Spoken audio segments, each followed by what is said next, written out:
Assalamualaikum warahmatullahi wabarakatuh. Selamat pagi, salam sejahtera bagi kita semua. Perkenalkan, nama saya Lili Evita Mala, SPD MPIS, dosen program studi pendidikan jasmani, kesehatan dan rekreasi, Fakultas Pendidikan, Universitas Nahdlatul Ulama, Nusa Tenggara Barat. Pada kesempatan ini, saya akan menjelaskan deskripsi mata kuliah yang saya ampu, yaitu Pencegahan dan Perawatan Cedera Olahraga pada semester 6 dengan bobot 2 SKS. Mata kuliah ini merupakan mata kuliah keahlian yang memberikan pemahaman kepada mahasiswa mengenai konsep dasar cedera olahraga, faktor penyebab cedera, strategi pencegahan, penanganan pertama saat terjadi cedera, hingga proses perawatan dan rehabilitasi agar atlet dapat kembali beraktivitas secara optimal. Materi pencegahan dan perawatan cedera olahraga ini meliputi konsep dasar cedera olahraga satu kali pertemuan, faktor resiko dan mekanisme terjadi cedera olahraga satu kali pertemuan, prinsip pencegahan cedera olahraga satu kali pertemuan, penanganan cedera akut menggunakan metode Price satu kali pertemuan, sport massage dalam pemulihan cedera 2 kali pertemuan, penggunaan tapping dalam pemulihan cedera olahraga 2 kali pertemuan, terapi latihan atau exercise terapi 2 kali pertemuan, nutrisi dalam pencegahan cedera olahraga 1 kali pertemuan, hidroterapi dalam pemulihan cedera olahraga 2 kali pertemuan, kemudian return to play setelah cedera olahraga 1 kali pertemuan. Capaian pembelajaran mata kuliah mahasiswa diharapkan mampu menganalisis konsep dasar cedera olahraga, faktor resiko, mekanisme terjadi cedera, serta peran nutrisi dalam pencegahan dan proses pemulihan cedera olahraga. Menerapkan prinsip pencegahan dan penanganan awal cedera olahraga berdasarkan prosedur yang benar, termasuk penggunaan metode Price, protection, rest, ice, compress, dan elevation. Teknik gerak yang aman dan menggunakan perlengkapan yang sesuai. Mempraktikkan berbagai teknik rehabilitasi cedera olahraga meliputi sport massage menggunakan tapping, exercise terapi dan hidroterapi sesuai indikasi, tahapan rehabilitasi dan prinsip keselamatan. Kemudian mengevaluasi kesiapan atlet untuk kembali berolahraga atau return to play, serta menunjukkan sikap profesional tanggung jawab, kerjasama, dan mengutamakan keselamatan dalam pencegahan cedera olahraga. Dalam mata kuliah pencegahan dan perawatan cedera olahraga, saya menerapkan strategi student-centered learning agar mahasiswa menjadi aktif dalam proses pembelajaran. Mahasiswa tidak hanya mendengarkan penjelasan, tetapi juga berdiskusi, mengemukakan pendapat, dan menganalisis berbagai kasus cedera olahraga. Dengan model pembelajaran yang saya gunakan adalah case-based learning, yaitu pembelajaran yang diawali dengan pemberian kasus, sehingga mahasiswa dapat menghubungkan konsep teori dengan permasalahan yang sering terjadi di lapangan. Pada pertemuan yang saya akan sampaikan di video nanti, pembelajaran masih berfokus pada penguatan konsep dan teori sebagai dasar sebelum mahasiswa memasuki sesi praktik dan pertemuan berikutnya. Oleh karena itu, metode yang saya gunakan adalah ceramah interaktif, diskusi, dan tanya jawab. Dengan pendekatan ini, mahasiswa diharapkan memiliki pemahaman teori yang kuat sehingga lebih siap ketika melakukan praktik penanganan cedera olahraga. Untuk mendukung pembelajaran, saya menyiapkan bahan ajar dalam bentuk PowerPoint, dan setelah pembelajaran selesai, saya unggah di e-kampus UNU NTB agar dapat diakses kembali materinya yang sudah disampaikan kepada mahasiswa. Adapun kriteria standar penilaiannya meliputi kehadiran dan partisipasi dengan bobot 10%, tugas individu dan kelompok 20%, praktik keterampilan 30%, ujian tengah semester 20%, ujian akhir semester 20%. Kemudian hasil evaluasi disampaikan melalui grup WhatsApp bahwa nilai sudah bisa dilihat di e-kampus UNU NTB serta dibahas kembali sebagai umpan balik mahasiswa mengetahui capaian kompetensi dengan memiliki kesempatan melakukan perbaikan apabila diperlukan. Baik, selanjutnya saya akan menampilkan materi pembelajaran pertemuan kelima mengenai sport massage dalam pemulihan cedera olahraga. Oke, baik. Assalamualaikum warahmatullahi wabarakatuh. Waalaikumsalam warahmatullahi wabarakatuh. Selamat siang semua. Salam sejahtera bagi kita semua. Oke, sebelum kita mulai pembelajaran pada siang hari ini, kita sama-sama berdoa terlebih dahulu supaya kita mendapatkan berkah barokah dari ilmu yang kita dapat pada hari ini. Berdoa mulai.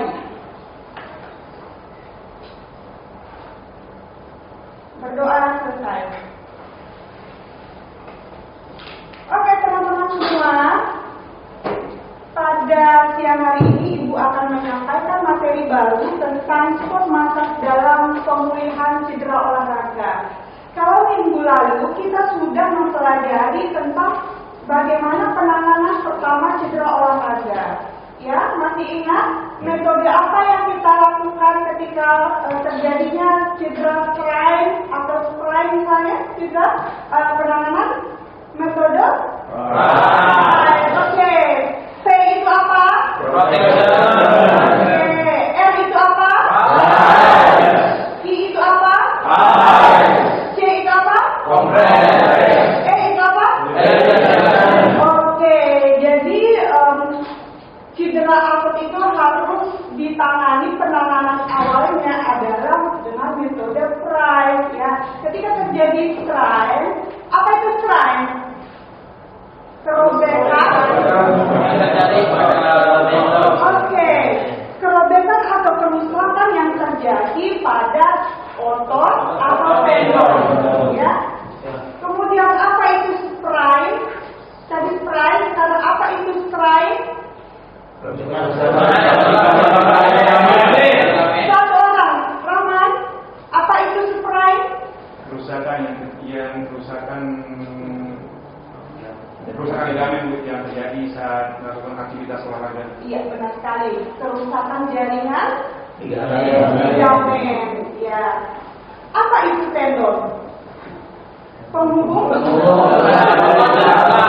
Ya. Kalau ligamen apa ligamen?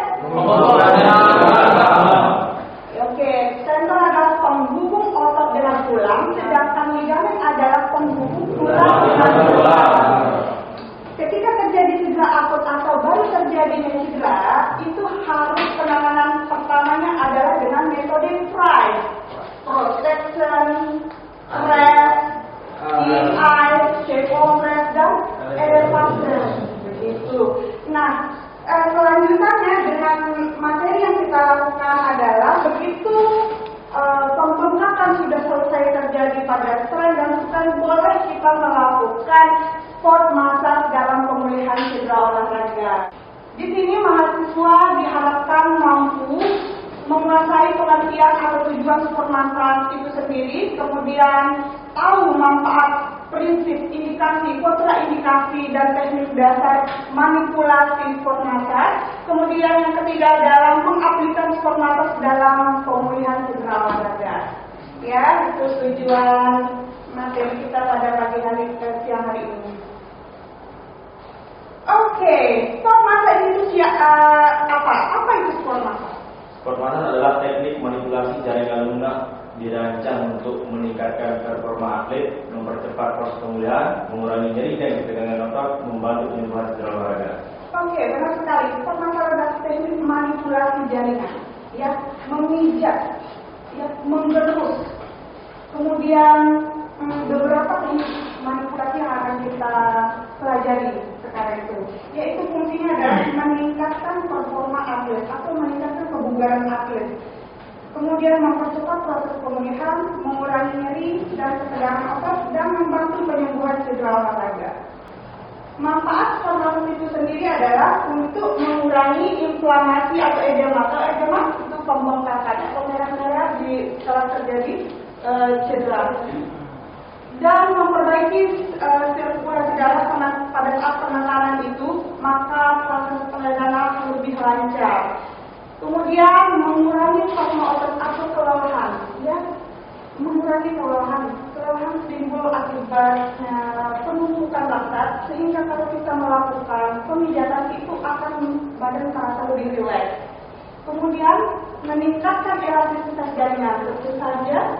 Kemudian mempercepat regenerasi jaringan, misalnya ada regenerasi jaringan yang rusak, begitu kita masuk seperti trigger point, itu akan regenerasi lebih bagus lagi.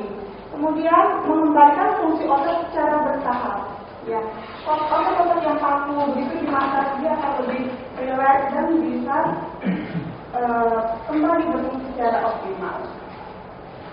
Jadi kita harus mengetahui prinsip sport masas itu sendiri sebelum kita melakukan mengaplikasikan masas itu sendiri. Yang pertama adalah harus aman. Aman di sini adalah sesuai dengan kondisi cederanya. Jadi tidak boleh dilakukan pada saat cedera akut terjadi sprain dalam sebelum dia 3 hari. Kemudian luka terbuka itu tidak boleh. Jadi benar-benar kondisi aman, tidak ada pembengkakan. Kemudian harus efektif. Efektif di sini teknik dilakukan secara benar. Makanya kita harus mengetahui teknik-teknik manipulasi yang harus kita lakukan di berbagai macam cedera, karena setiap otot itu kadang-kadang beda manipulasinya. Ada otot yang membutuhkan tepoteman atau pukulan, ada otot yang tidak membutuhkan tepoteman begitu, misalnya ya. Kemudian nyaman, pasien harus dalam keadaan nyaman begitu ya. Jadi suhu ruangan juga tidak boleh terlalu panas. Kemudian kita juga tidak boleh mengalami panjang kuku tidak boleh. Kita sebagai terapis olahraga itu tidak boleh, harus higienis, gitu ya. Kemudian yang kepada etis, menjaga privasi dan komunikasi. Karena kita dengan kondisi pasien hanya kita yang tahu, itu tidak boleh disebarluaskan atau mengambil foto lalu diupload, tidak boleh dilarang keras, dan menjaga komunikasi yang baik, gitu ya. Itu adalah prinsip sport masas. Nah, sport masas itu sendiri dibagi menjadi 2. Yang pertama adalah sport masas general atau general sport masas. Yang kedua adalah partial sport masas. Pernah mendengar? Belum. Oke, general sport masas itu adalah aplikasi sport masas yang dilakukan full body atau keseluruh tubuh. Ya, pemijatan yang dilakukan seluruh tubuh. Kemudian dilakukan biasanya pada kondisi atlet yang lelah berlatih atau mempersiapkan pertandingan gitu. Dia untuk meningkatkan kebugaran atlet itu sendiri. Kemudian partial sport masas ini sendiri adalah masas di satu titik tertentu. Misalnya dia petinju, dia mengalami frozen shoulder setelah melakukan pukulan yang keras. Nah, di sini saja yang di masasnya, masas lokal istilahnya, ya. Itu kalau partial itu masas lokal. Biasanya juga diberikan kepada atlet sedang bertanding. Jadi kalau tinju, dia kan mengandalkan bahu kan. Nah, pada saat pertandingan begitu dia istirahat sebentar, ini di shaking. Begitu sepak bola juga di shaking gitu. Jadi manipulasinya di shaking, tepoteman gitu aja. Kita lanjut. Paham ya? Paham? Ya. Nah, di sini ada kontraindikasi. Jadi hal-hal yang tidak boleh kita lakukan atau dianjurkan pada kondisi-kondisi yang pertama, cedera akut kisaran 0 sampai 72 jam itu tidak boleh langsung dimasak. Kenapa? Pada saat terjadi kerobekan tendon atau kerobekan otot, misalnya juga kerobekan ligamen. Begitu kita langsung masak, maka kerobekannya bisa jadi bertambah 2. Misalnya ternya sedikit, begitu terjadi penekanan maka ternya menjadi panjang. Dan pada saat cedera akut ini terjadi kan ada pembengkakan, penumpukan misalnya, penumpukan cairan, penumpukan darah misalnya. Terjadi pemecatan di situ, itu akan menambah pembengkakan lagi, ya. Oke, kapan kita boleh melakukan yang setelah tidak ada pembengkakan? Setelah 72 jam. 72 jam kira-kira berapa hari? 2 hari lebih. 3 hari. 3 hari, kurang lebih 3 hari ya. Kemudian yang tidak boleh dimasak adalah fraktur atau patah tulang. Terjadi infeksi dan inflamasi berat. Ya, infeksi dan inflamasi berat. Misalnya dia sedang infeksi kulit, itu nggak boleh ya. Kemudian dia mengalami luka terbuka, itu nggak boleh. Kemudian demam tinggi juga nggak boleh. Kira-kira demamnya kisaran berapa derajat? 38 derajat sudah tidak boleh karena suhunya sudah tinggi ya. Nah, indikasinya ini apa saja yang dianjurkan, kondisi apa saja yang dianjurkan pengatas, itu adalah kelelahan, ketegangan otot, kemudian mengalami Downs ya akibat olahraga, kemudian persiapan sebelum latihan atau pertandingan, pre-event, kemudian post-event, kemudian stres fisik dan mental akibat olahraga. Nah, kita sudah masuk nih teknik dasar sport massage. Saya tampilkan ada 5, ini yang inti, yang lainnya itu tambahan. Ya, kalau di pemulihan itu. Yang pertama adalah effleurage. Coba sebut effleurage. Ya, artinya mengusap. Cuma mengusap saja, tidak ada tekanan di bagian sana ya. Yang kedua adalah petrisase. Apa artinya? Memeras ya, seperti ini ya. Kemudian ada friction, itu menggesek biasanya pakai satu jari agak ditekan, lebih ditekan sedikit. Kemudian tepo teman, artinya adalah menepuk atau memukul. Pukulannya bisa seperti ini, bisa seperti ini. Pernah masak? Iya, itu namanya tepo teman. Yang kelima adalah vibrator. Itu adalah menggetarkan. Ya. Sebenarnya ada beberapa bisa sama, tapi ini intinya ada skin rolling juga. Kamu dengar skin rolling? Ada walker juga, ya. Ada shaking juga. Tapi di sini dalam pemulihan itu inilah yang paling inti yang 5 ini. Yang pertama adalah effleurage, itu mengusap fungsinya pemanasan jaringan supaya otot lebih siap untuk dilakukan pemijahan. Kemudian petrisase memeras, fungsinya mengurangi ketegangan otot. Kemudian friction, fungsinya mengurangi nyeri lokal. Nah, inilah jenis-jenis tekanannya. Minggu depan kita akan praktekkan semua. Kemudian ada teman-teman itu pukulan. Kemudian ada pukulan ini fungsinya adalah meningkatkan tonus otot. Biar otot kita lebih elastis dan lebih rileks panjang ya. Kemudian ada vibration, itu getaran untuk merileks otot ya, menggetarkan. Seperti itu. Nah, di dalam olahraga ini adalah jenis-jenis cedera yang sering terjadi. Misalnya yang sering olahraga apa yang sering terjadi ketika atlet mengalami hamstring? Lari bisa, football bisa, ya. Hamstring itu cedera apa? Cedera kerobekan di bagian paha dan belakang, ya.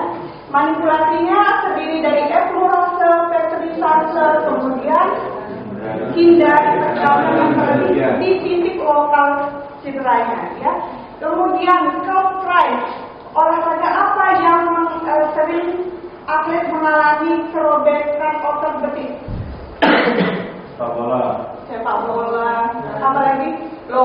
jauh, apa lagi? Muatai. Dari bawah. Iya, yang mengandalkan kiranya di bagian lower ke bawah. Manipulasinya terdiri dari equalizer, friction, ringan, kemudian ada stretching bertahap, dia angkat kaki, dorong, bisa juga PNS. Kemudian ankle sprain apa? Kerobekan bagian ligamen ankle. Ya, itu yang kita akan praktekkan, di mana dilakukan ada equalizer, friction juga.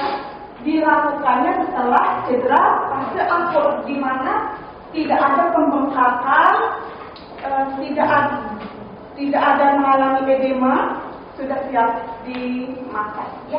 Kemudian ada low back pain yang tulang belakang, ada equalizer, peterisase, pada otot parospinal, otot punggung penopang badan ini, semua otot ini. Itu yang kita aplikasikan besok. Sebelum saya tutup, ada yang bertanya nggak? Ada Bu, saya. Oke, Aldi. Pak Ibu, izin sebelumnya Ibu, saya mau bertanya terkait dengan materi yang telah Ibu paparkan tadi, karena ini sangat menarik sekali, terutama bagi kami yang prodi PDKN. Nah, ketika kelainan tulang, misalnya skoliosis, apakah bisa nggak itu dimasak? Ya, bagus sekali pertanyaannya, Al. Kelainan tulang, misalnya saja skoliosis, kifosis, lordosis, itu boleh banget dilakukan massage. Kenapa? Pada saat kelainan tulang, malahan saraf-saraf di bagian tulang belakang itu mengalami penekanan seperti itu. Tertekannya saraf di bagian tulang belakang, misalnya dalam keadaan skoliosis, maka jaringan-jaringan bagian-bagian terkena di punggung misalnya, itu akan mengalami pusal sekali. Makanya dianjurkan malahan untuk massage. Selain massage itu juga kita anjurkan untuk exercise terapi melawan arah skoliosisnya. Setelah dimassage, lawan arah skoliosisnya, misalnya skoliosisnya ke arah kanan, maka kita akan lakukan balik begitu, lawan arah skoliosisnya. Terus ini Bu, kan metode massage itu kan banyak nih, ada explores, friction dan sebagainya. Nanti apakah yang kita pakai di pas skoliosis? Oke, yang 5 tadi itu, yang pertama explorase, petrifase, friction, vibration, teman juga sangat bisa banget dilakukan di bagian otot spinal di bagian punggung. Ya, minggu depan kita praktek semuanya. Ada yang bertanya lagi? Iya, Den. Saya Bu, apa perbedaan sport massage dengan massage biasa? Apa perbedaan sport massage dengan massage biasa? Ada yang bisa menanggapi nggak? Ada yang bisa menanggapi perbedaan sport massage dan massage biasa? Saya Bu, Ya. ini instruksinya. Kalau sport massage itu adalah di mana massage atau pijat yang dilakukan oleh seorang yang kompeten dalam bidang itu. Iya. Kalau sport biasa itu adalah cenderung kepada kayak pemulihan gitu, stretching ringan gitu, yang dilakukan oleh orang-orang awam juga bisa kalau massage tradisional itu. Ya, terima kasih banyak atas tanggapannya. Iya, benar sekali. Jadi sport massage itu tujuannya lebih ke kebugaran atlet dia. Ya, kalau massage tradisional itu lebih ke relaksasi. Jadi teman-teman harus hati-hati ketika terjadi cedera, jangan langsung dibawa ke yang awam begitu, yang benar-benar yang punya kompeten di dalam bidangnya sport massage misalnya. Ya. Yang ditakutkan apa? Ketika terjadi spray misalnya, langsung ke massage tradisional. Mohon maaf, yang memegang massage tradisional ini belum mengambil keahlian atau sertifikasi, maka nanti ditakutkan pemijatan yang salah di lokal cederanya, sehingga perobekan yang mulanya sedikit 1 cm menjadi 2 sampai 3 cm, nanti dia semakin memanjang, sehingga pembengkakan tidak selesai dan lebih lama pemulihannya. Seperti itu. Paham ya ini? Iya. Sebelum kita tutup perkuliahan pada siang hari ini, siapa yang bisa memberikan kesimpulan kesimpulan begini, sport Oke, massage. teman, boleh? Ya begini, sport massage itu adalah salah satu metode yang dapat dilakukan untuk pencegahan itu. Sport massage ini biasanya dilakukan untuk atlet sebelum melakukan olahraga atau sesudah dilakukan olahraga. Dan sport massage ini bukan bukan metode yang harus banget dilakukan saat melakukan pencegahan cedera. Ini adalah opsi. Nah, salah satunya itu dengan cara memijat, sprain kayak gitu. Oke, terima kasih ya. Jadi kesimpulannya adalah dari materi yang kita pelajari pada siang hari ini adalah jadi sport massage dalam pemulihan cedera olahraga itu tidak sebagai penanganan pertama cedera olahraga, tetapi sebagai pemulihan setelah melakukan penanganan yang tepat melalui PRICE tadi itu, ya. Oke, kalau seperti itu saya tugasnya adalah minggu depan itu teman-teman semua, karena kita akan praktik nanti di lab olahraga, teman-teman semuanya tidak boleh ada kuku, semua potong kuku ya. Kemudian menggunakan baju prakteknya, sportwearnya ya yang biasa. Kemudian bawa oil, kemudian bawa handuk bersih. Paham? Oke, baik seperti itu, Mas Ismat. Semoga minggu depan kita dalam keadaan sehat walafiat. Tidak ada yang tidak masuk semua, hadir semua, karena ilmu ini sangat luar biasa nanti ya. Ingatkan teman-teman untuk yang tidak masuk diingatkan supaya bisa masuk ya. Ibu sudah membuka absensi di e-kampus, silakan absen dulu ya. Itu saja sudah paham ya? Kalau seperti itu Ibu pamit undur diri.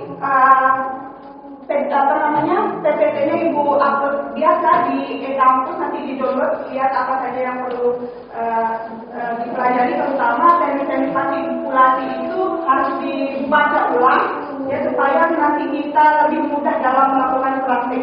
Dan tugasnya di sini sudah Ibu sampaikan, dibaca ya. Saya mau tutup, tapi sebelum Ibu tutup kita salam PJKN. Terima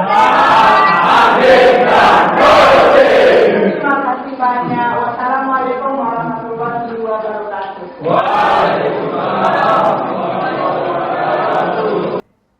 Demikian penjelasan singkat mengenai mata kuliah pencegahan dan perawatan cedera olahraga.